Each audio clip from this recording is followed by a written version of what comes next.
Good afternoon. Theresa May has announced a raft of health reforms to try to tackle what she's calling a black spot in the treatment of children who self-harm or suffer from bullying.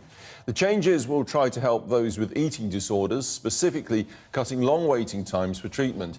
It's part of a vision of something she's calling a shared society, but there's no new money budgeted for the plan. When you feel your very identity, all that you hold dear, is under threat, resentments grow, and the divisions that we see around us between a more prosperous older generation and a struggling younger generation, between the wealth of London and the rest of the country, between the rich, the successful and the powerful and their fellow citizens, become entrenched. Millions of passengers hit the pavements today or crowded onto buses as London's tube workers started a 24-hour strike. There were chaotic scenes at some stations and bus stops as people tried to travel.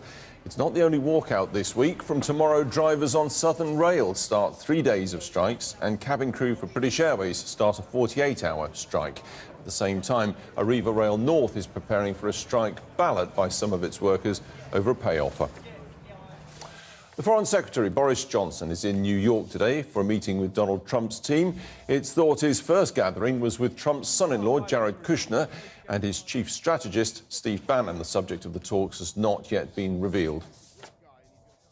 And La La Land, the Hollywood musical, has broken the record for the most Golden Globe Awards, winning 7 prizes.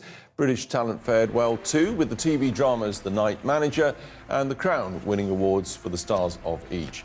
Donald Trump was a running joke in many of the speeches, Meryl Streep using her moment on stage to criticise the president-elect. And this instinct to humiliate, when it's modeled by someone powerful, it filters down into everybody's life because it kind of gives permission. Disrespect invites disrespect. Violence incites violence. When the powerful use their position to bully others, we all lose.